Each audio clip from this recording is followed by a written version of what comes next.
Hello, তোমরা সবাই কেমন আছো? আশা করি ভালো আছো। আজকে আমরা শিখব কিন্তু ট্রায়াল ব্যালেন্স। এর আগের পর্বগুলোতে আমরা দেখেছি কিভাবে জার্নাল তৈরি করতে হয়, কিভাবে লেজার হয়, আর এখন সেই লেজার থেকে ট্রায়াল ব্যালেন্স। তবে এই ট্রায়াল ব্যালেন্সের যে বৃত্ত, সেই বৃত্তটাকে কমপ্লিট করার জন্য আমি একটা ছক মতন দেখাচ্ছি তোমাদের। সেই ছকটা দেখো। বলছে কি, ফার্স্ট যেটা হচ্ছে সেটা হচ্ছে আমাদের সোর্স ডকুমেন্ট। সোর্স ডকুমেন্ট মানে কি? ধরো আমি একটা কোনো জার্নাল করলাম, সেই জার্নাল করার জন্য আমাদের একটা বিশেষ যে এই যে ঘটনাটা ঘটেছে বা এই যে ট্রানজাকশনটা হয়েছে তার প্রামাণ্য দলিল দরকার, সেগুলোকেই আমরা বলি কিন্তু সোর্স ডকুমেন্টস। এই সোর্স ডকুমেন্টস এর মধ্যে কি কি থাকে? যেমন পারচেজ বিল, সেলস বিল কিংবা ব্যাংকের পাসবই, এগুলো সমস্ত কিছু। এগুলো থেকে বোঝা যায় যে হ্যাঁ, এই লেনদেনটা হয়েছে। সেখান থেকে আমরা তৈরি করব কি না জার্নাল। এই যে জার্নালটা কিরকম ভাবে তৈরি হয় সেটা এর আগে কিন্তু আমরা দেখেছি। সেই জার্নাল থেকে লেজার কিভাবে তৈরি হয় সেইটাও কিন্তু এর আগে দেখেছি। তবে আজকে শিখবো আমরা সেটা হচ্ছে ট্রায়াল ব্যালেন্স। এই ট্রায়াল ব্যালেন্স জিনিসটা কি, লেজার অ্যাকাউন্টস থেকে কিভাবে ট্রায়াল ব্যালেন্স তৈরি হয়, জার্নাল থেকে লেজার, সেখান থেকে ট্রায়াল ব্যালেন্স, এই পুরো সিস্টেমটা নিয়ে কিন্তু আজকে আমার এই পর্ব। ট্রায়াল ব্যালেন্স না শিখলে কিন্তু আমাদের অ্যাকাউন্টসের অনেক কিছুই অধরা থেকে যায়। জার্নাল কিংবা লেজার, জার্নালে কোনো ভুল কিংবা লেজারে কোনো ভুল, এই যে ভুলগুলো যদি কিছু হয়ে থাকে ট্রায়াল ব্যালেন্সের মধ্যে কিন্তু ধরা পড়ার সম্ভাবনা থাকে। ধরা যে পড়বেই এই গ্যারেন্টি দিতে পারছে না কিন্তু অ্যাকাউন্টস, কিন্তু ধরা পড়ার সম্ভাবনা থাকে। আর ট্রায়াল ব্যালেন্সের গুরুত্ব কি? এই ট্রায়াল ব্যালেন্স থেকে ফিনান্সিয়াল বিভিন্ন স্টেটমেন্ট তৈরি হয়। ফিনান্সিয়াল স্টেটমেন্ট বলতে কি বোঝাচ্ছে? ফিনান্সিয়াল স্টেটমেন্ট বলতে বোঝাচ্ছে trading account, profit and loss account and balance sheet. এছাড়াও ক্যাশ ফ্লো, ফান্ড ফ্লো, এদিক সেদিক আরো অনেক অনেক কিছু তৈরি করা যায় কিন্তু এই ফিনান্সিয়াল মানে এই ট্রায়াল ব্যালেন্স থেকে, এই ফিনান্সিয়াল স্টেটমেন্ট বানানোর প্রক্রিয়াতে। তা আমরা এই যে অ্যাকাউন্টসের যে বৃহত্তর সেক্টরে পা দিচ্ছি, এই বৃহত্তর সেক্টরে পা দেওয়ার জন্য কিন্তু ট্রায়াল ব্যালেন্স খুব খুব ইম্পর্টেন্ট রোল প্লে করে। কিন্তু ট্রায়াল ব্যালেন্স বানানো আমার মতে খুব সোজা। যে জার্নাল লেজার তৈরি করতে পারে তার কাছে কিন্তু ট্রায়াল ব্যালেন্স বাঁ হাত কা খেল। শুরু করছি। ট্রায়াল ব্যালেন্স করার জন্য আমরা একটা জার্নালে শরণাপন্ন হলাম। এই জার্নালটা বলছে transactions, the journalize the following transaction, posted them into ledger and also prepare trial balance। জিনিসটা কি? Mister Modi started business with cash। আমরা জানি জার্নাল এন্ট্রি কি হয়, cash account debit two capital. ব্যবসা শুরু করেছে, ক্যাশ অ্যাকাউন্ট, ক্যাশ এসছে, অ্যাসেট বেড়েছে, সেজন্য ক্যাশ ডেবিট টু ক্যাপিটাল। এই জার্নালটা এখানে পোস্ট করে দিলাম 50,000 বোথ। নেক্সট হচ্ছে goods purchased for cash. Cache goods purchase করেছি, ক্যাশ অ্যাকাউন্ট আমার কাছ থেকে ক্যাশ বেরিয়ে চলে যাচ্ছে, সেজন্য টু ক্যাশ অ্যাসেট কমে যাচ্ছে, আর purchase account debit, purchase expense debit হচ্ছে 20,000। নেক্সট হচ্ছে goods sold for cash. Goods sold for cash, cash এসছে সেজন্য ক্যাশ বেড়েছে, সেজন্য ক্যাশ অ্যাকাউন্ট ডেবিট। আর টু সেল, সেল ইনকাম, সেজন্য সেল অ্যাকাউন্ট ক্রেডিট। আর এটা কত হচ্ছে না 30,000। এরপরে বলছে machinery purchase for cash. Machinery কিনেছি ক্যাশ দিয়ে।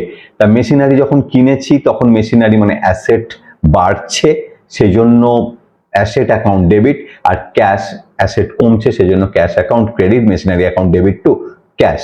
এরপর একটা হচ্ছে electricity bill paid. Electricity bill paid মানে হচ্ছে ইলেকট্রিসিটি বিল হচ্ছে এক্সপেন্স, এক্সপেন্স পেমেন্ট করেছি সেই জন্য হচ্ছে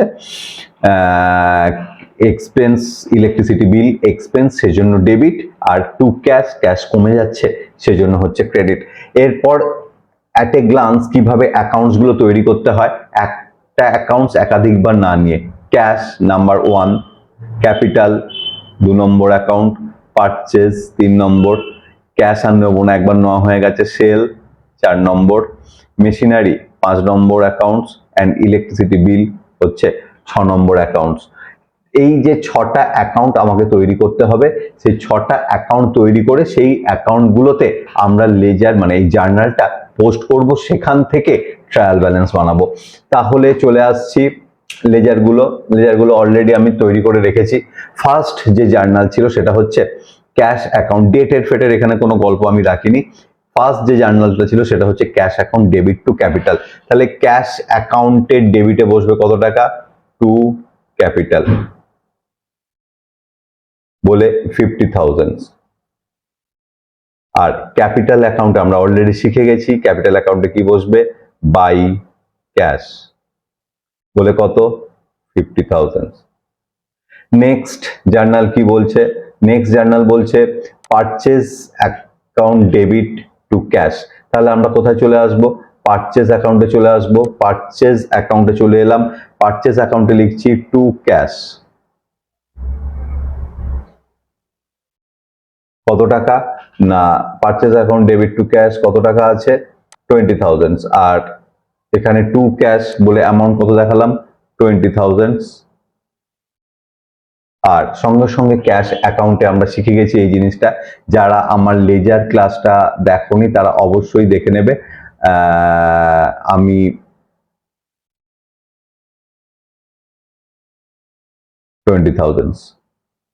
ডেসক্রিপশন বক্সে আমি এর লিঙ্কগুলো, তো সমস্ত লিঙ্কগুলো দেওয়া রইলো।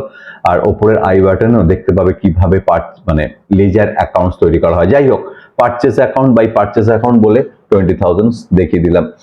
আচ্ছা, এর পরেরটা হচ্ছে cash account debit to sale. তাহলে ক্যাশ অ্যাকাউন্টে চলে আসি, ক্যাশ অ্যাকাউন্টের ডেবিট সাইডে আমরা কি লিখবো, টু সেল বলে কত টাকা, 30,000। সঙ্গে সঙ্গে সেল অ্যাকাউন্টে চলে যাই, সেল অ্যাকাউন্ট খুলেছি আমি এখানে, বাই ক্যাশ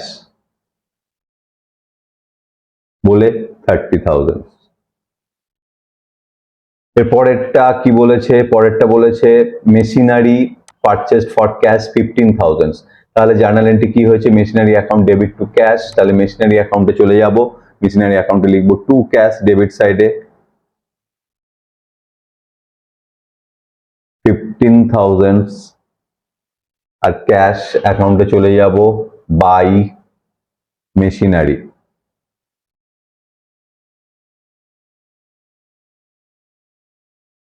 15,000। এরপরেরটা চলে যাব electricity bill paid. Electricity bill কত টাকা পেমেন্ট করেছে, electricity bill account debit to cash 10,000 payment করেছে। সুতরাং ইলেকট্রিসিটি বিল অ্যাকাউন্টে চলে আসছি, ইলেকট্রিসিটি বিল কোথায় গেল, electricity bill account two cash কত টাকা ইলেকট্রিসিটি বিল পেমেন্ট হয়েছে, 10,000। 10,000 লিখে দিচ্ছি এখানে।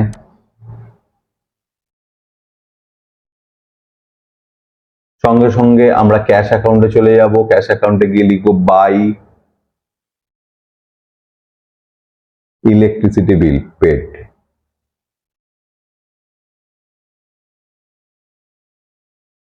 10,000। আমাদের লেজার পোস্টিং কিন্তু কমপ্লিট। এবার লেজার গুলো একটা একটা করে ক্লোজ করব। তাহলে প্রথমেই আমরা ক্যাশ অ্যাকাউন্টটা ক্লোজ করি। ক্যাশ অ্যাকাউন্টটা ক্লোজ করতে গিয়ে এদিকে টোটাল হচ্ছে কত, 80,000। তাহলে যেদিকে টোটাল বেশি সেটা দুদিকে লিখে দিতে হয়, এদিকে 80,000 লিখে দিলাম, এদিকেও লিখে দিলাম 80,000। এদিকে টোটাল কত হচ্ছে, 20, 15, 25, মানে এটা হচ্ছে 45 মানে হচ্ছে এটা হচ্ছে 35 ব্যালেন্স, ক্যাশে ব্যালেন্স হচ্ছে 35। আমরা জানি যে মাসে হচ্ছে সে মাসের একদম শেষ ডেটে কি বসাতে হবে, বাই ব্যালেন্স সিডি, এটা কিন্তু এইখানে বসবে। আর এই টোটালটা যেটা লেখা হয়, এই টোটালের আশেপাশে কিন্তু কিচ্ছু বসবে না, টোটাল লেখাও হবে না, এটা কিন্তু বলে দিচ্ছি। আর যেদিকে টোটালটা বেশি হয় সেদিকে লিখতে হয় তার নিচে টু ব্যালেন্স বিডি বলে কত টাকা, এই যে 35,000, সেই 35,000 কিন্তু এখানে আমাদের লিখতে হবে। মানে এটা ডায়াগোনালি বেসিক্যালি লেখাটা হয়। যাই হোক, হয়ে গেল। এরপরে এটা ক্যাশ অ্যাকাউন্ট কমপ্লিট। দেন ক্যাপিটাল অ্যাকাউন্ট। ক্যাপিটাল অ্যাকাউন্টে আমার টোটাল কত আছে, 50,000, তাহলে 50,000 আমরা লিখে দিই এখানে, এখানেও টোটাল করে দিচ্ছি 50,000। তাহলে এদিকে কিছু নেই, তার মানে এখানে 50,000 লিখে দেবো, আর এদিকে লিখে দেবো টু ব্যালেন্স সিডি 50,000, আর সঙ্গে সঙ্গে এখানে হবে বাই ব্যালেন্স বিডি। সবাইকে রিকোয়েস্ট করছি খাতা খুলে কিন্তু আমার সঙ্গে সঙ্গে অ্যাকাউন্টসটা করো, তাহলে কিন্তু এই জিনিসটা তোমরা শিখে যাবে। এই জিনিসটা কিন্তু খুব সহজ, কিন্তু না প্র্যাকটিস করলে কিন্তু কিছু করা যাবে না। এবার পারচেস অ্যাকাউন্ট, পারচেস অ্যাকাউন্টে চলে আসছি, ক্লোজ করছি 20,000 বোথ সাইড,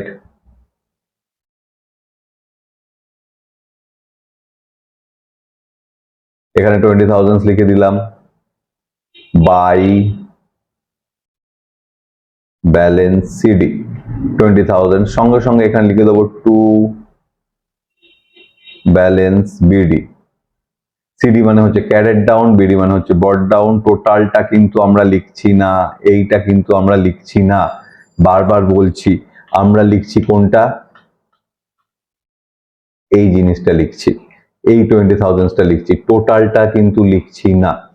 এরপরে আসছি যেটা, সেটা হচ্ছে সেল অ্যাকাউন্ট। সেল অ্যাকাউন্টে 30,000 আছে, এদিকটা বড়, তাহলে 30,000 এখানে লিখে দিলাম টোটাল, সঙ্গে সঙ্গে এদিকেও 30,000,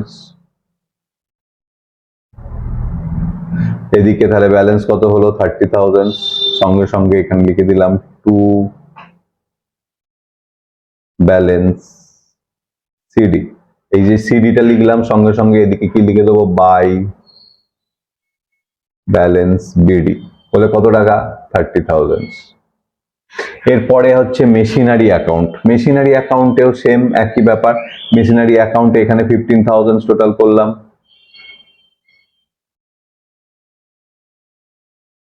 এখানে 15,000, টোটালের ওপরে লিখে দেবো 15,000, ফাঁকা রয়েছে, তাহলে এখানে লিখলাম বাই ব্যালেন্স সিডি, সঙ্গে সঙ্গে এখানেও 15,000 টু ব্যালেন্স বিডি 15,000। এর পরেরটা হচ্ছে 10,000 টোটাল, এখানেও টোটাল 10,000, সঙ্গে সঙ্গে এখানে আমরা লিখে দেবো বাই ব্যালেন্স সিডি, বলে কত না 10,000, আর সঙ্গে সঙ্গে এখানে কি হবে টু ব্যালেন্স বিডি, বলে কত টাকা না 10,000, হয়ে গেল। এরপরে হচ্ছে ট্রায়াল ব্যালেন্সের খেলা শুরু। ট্রায়াল ব্যালেন্স সবসময় কিন্তু ওপেনিং ব্যালেন্স গুলোকে নিয়ে চলবে। ওপেনিং ব্যালেন্স মানে যেগুলো হচ্ছে বিডি ব্যালেন্স, মানে ট্রায়াল ব্যালেন্স কোনটা নিয়ে চলবে, এই 35,000 কে নিয়ে চলবে, মানে যেগুলো হচ্ছে ওপেনিং এ লেখা রয়েছে। এই বিডি এইটা হচ্ছে 50,000 কে নিয়ে চলবে, এই 50,000 টোটালটার কথা বলছি না। এরপরে আসছি এই 20,000 কে নিয়ে চলবে, এরপরে বিডি এই 30,000 কে নিয়ে চলবে, এরপরে হচ্ছে মেশিনারি এই 15,000 কে নিয়ে চলবে, আর ইলেকট্রিসিটি এই 10,000 কে নিয়ে চলবে। এবারে একটা একটা করে জিনিস আমরা আসছি। ফার্স্টে আসছি ক্যাশ। দেখবো বিডিটা কোন দিকে লেখা রয়েছে। আমাদের এই যে লেজার অ্যাকাউন্টস, এর left side debit, right side credit, left side debit, right side credit. তাহলে এই বিডিটা কোন দিকে লেখা রয়েছে, এই বিডিটা ডেবিট সাইডে লেখা রয়েছে, তাহলে এই ক্যাশ অ্যাকাউন্টের কি ব্যালেন্স হবে, ডেবিট ব্যালেন্স। একইভাবে ক্যাপিটাল অ্যাকাউন্টের কোন দিকে লেখা রয়েছে, ক্রেডিট সাইডে, তাহলে ক্যাপিটাল অ্যাকাউন্টের কি ব্যালেন্স হবে, ক্রেডিট ব্যালেন্স। এবারে পারচেজ, পারচেজটা কোন দিকে লেখা রয়েছে না ডেবিট সাইডে, তাহলে পারচেজ অ্যাকাউন্টের কি ব্যালেন্স হবে, ডেবিট। সেল অ্যাকাউন্টে কোন ব্যালেন্স হবে, ক্রেডিট, যেহেতু ক্রেডিট দিকে লেখা রয়েছে। এবারে মেশিনারি অ্যাকাউন্ট, মেশিনারি অ্যাকাউন্ট কোন দিকে লেখা রয়েছে, ডেবিট সাইডে, সেই জন্য ডেবিট ব্যালেন্স হবে। ইলেকট্রিসিটি কোন দিকে লেখা রয়েছে, ডেবিট সাইডে, সেই জন্য এর কি ব্যালেন্স হবে, ডেবিট ব্যালেন্স হবে। এরপর আমরা কিন্তু ট্রায়াল ব্যালেন্সটা কিরকম দেখতে হয় সেইটা দেখব। এই যে তোমাদের সামনে নিয়ে এলাম trial balance, trial balance as on. Trial ব্যালেন্সটা হয় কি, বাঁ দিকে একদম ফার্স্টে লেফট সাইডে থাকে সিরিয়াল নাম্বার, তারপরে হেডস অফ অ্যাকাউন্টস, তারপরে LF কলাম, দেন অ্যামাউন্ট ডেবিট, অ্যামাউন্ট ক্রেডিট। এই হচ্ছে ট্রায়াল ব্যালেন্সের গল্প। তার ট্রায়াল ব্যালেন্সে এরকম প্রত্যেকটা অ্যাকাউন্ট আমরা লিখে ফেলবো, যে অ্যাকাউন্টগুলো আমরা ওখানে খুলেছি সেই অ্যাকাউন্টের যে অ্যাকাউন্টগুলোতে ব্যালেন্স তৈরি হয়েছে সেই ব্যালেন্সগুলো কিন্তু আমরা এখানে লিখবো। তা সেই ব্যালেন্স লিখতে গিয়ে ফার্স্টেই চলে আসছে আমাদের কিন্তু ক্যাশ অ্যাকাউন্ট। ক্যাশ অ্যাকাউন্টে কত টাকা ব্যালেন্স আছে? ক্যাশ অ্যাকাউন্টে ব্যালেন্স আছে 35,000, যে ডেবিট লেখা রয়েছে তার মানে 35,000 আমরা ডেবিট সাইডে লিখে দেবো কত না 35,000। এরপরে চলে আসছি নেক্সট, ক্যাশের পর হচ্ছে ক্যাপিটাল। ক্যাপিটালের কি ব্যালেন্স রয়েছে? Cash account complete, cash account বসে গেল। এবার ক্যাপিটাল, ক্যাপিটালের ক্রেডিট ব্যালেন্স রয়েছে কত টাকা? 50,000। তাহলে ক্যাপিটালের ক্রেডিট মানে এটা হচ্ছে ক্রেডিট সাইড, ক্যাপিটালে কত লিখবো? 50,000। নেক্সট হচ্ছে পারচেজ। পারচেজের কোন দিকে ব্যালেন্স আছে? পারচেজের ডেবিট সাইডে ব্যালেন্স আছে, এই যে ডেবিট সাইডে। তাহলে পারচেজ অ্যাকাউন্ট আমরা এখানে লেখা রয়েছে, পারচেজের ডেবিট সাইডে ব্যালেন্স কত টাকা ব্যালেন্স রয়েছে পারচেজে? দেখো তো 20,000 টাকা। 20,000 টাকা আমরা এখানে পারচেজের কত টাকা লিখে দেবো না 20,000। এরপরে নেক্সট হচ্ছে কে সেল। সেলের কোন দিকে ব্যালেন্স রয়েছে না ক্রেডিট দিকে ব্যালেন্স রয়েছে, তাহলে আমরা কত টাকা লিখে দেবো সেল বলে? ক্রেডিট দিকে 30,000 টাকা, 30,000। এরপরে মেশিনারি। মেশিনারির ডেবিট সাইডে ব্যালেন্স রয়েছে, এই যে ডেবিট, ডেবিট সাইডে ব্যালেন্স রয়েছে 15,000, তাহলে মেশিনারিতে আমরা লিখে দেবো 15,000। এরপরে হচ্ছে ইলেকট্রিসিটি বিল। ইলেকট্রিসিটি বিলের কোন দিকে ব্যালেন্স রয়েছে? ডেবিট সাইডে কত না 10,000। এই হলো আমাদের ট্রায়াল ব্যালেন্স। এরপরে আমরা দেখব বোথ সাইড টোটাল করব ট্রায়াল ব্যালেন্সের। ট্রায়াল ব্যালেন্সের বোথ সাইড টোটাল করার পর অবশ্যই সমান হতে হবে।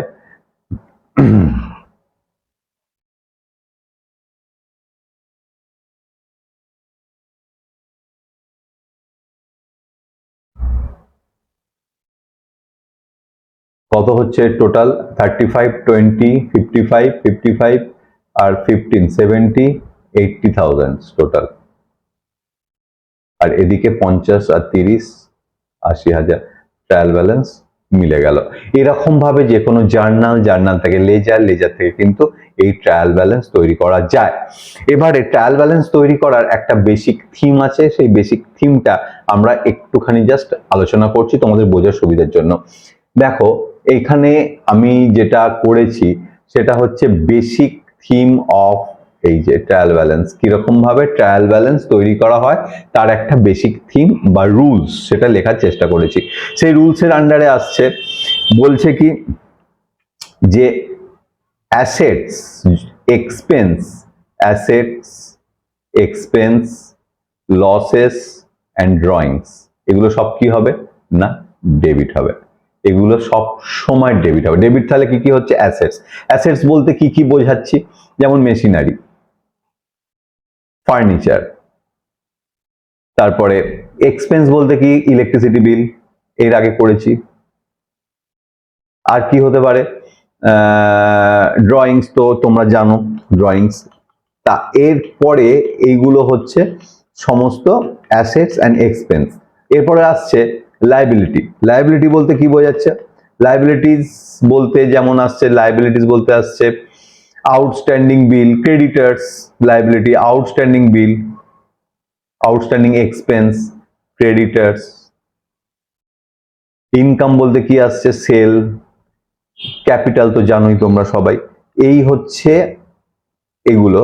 এগুলো যদি হয় বা থাকে, এগুলো সবসময় কিন্তু কি হবে না ক্রেডিট হবে, অলওয়েজ কি হবে? ক্রেডিট হবে।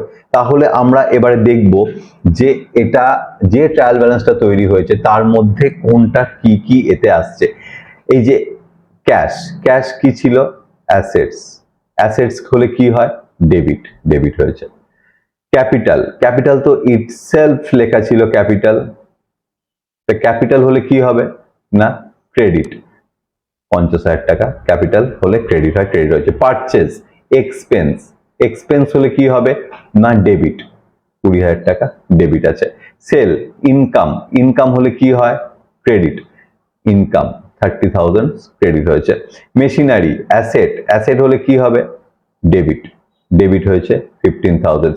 বিলস ইলেকট্রিসিটি বিল কি আছে এক্সপেন্স, এক্সপেন্স হলে কি হয় না ডেবিট। এই হচ্ছে থিম, এই থিমের ওপর বেস করে কিন্তু অ্যাকাউন্টসটা তৈরি করা হয়েছে এবং ট্রায়াল ব্যালেন্সটাও বানানো হয়েছে। এর পরে ট্রায়াল ব্যালেন্স নিয়ে আরো একটা আমি ক্লাস করব, সেই ক্লাসে কিন্তু এর থেকে আরেকটু অন্যরকম কিছু জিনিস নিয়ে আসার চেষ্টা করব যেগুলো কিন্তু পরীক্ষায় খুব আসে। এটা একদম ট্রায়াল ব্যালেন্সের যে বেসিক যে ব্যাপারটা সেটা নিয়ে আলোচনা করলাম, এরপরে একটুখানি অ্যাডভান্স লেভেলে যাব। কেমন লাগছে ক্লাসগুলো সেটা জানাতে কিন্তু অবশ্যই ভুলবে না। আর যদি ভালো লাগে বন্ধুদের মধ্যে অবশ্যই চ্যানেলটা শেয়ার করার চেষ্টা করো বা ভিডিওগুলো শেয়ার করার চেষ্টা করো, যাতে তোমার সাথে সাথে তারাও লাভবান হতে পারে। তবে আজ কিন্তু এই পর্যন্তই, আবার দেখা হবে পরের পর্বে। আর ভিডিওটা ভালো লাগলে চ্যানেলটা সাবস্ক্রাইব অল বাটনটা প্রেস করে রাখতে অবশ্যই ভুলবে না, তাতে কিন্তু তোমাদেরই সুবিধা। টাটা।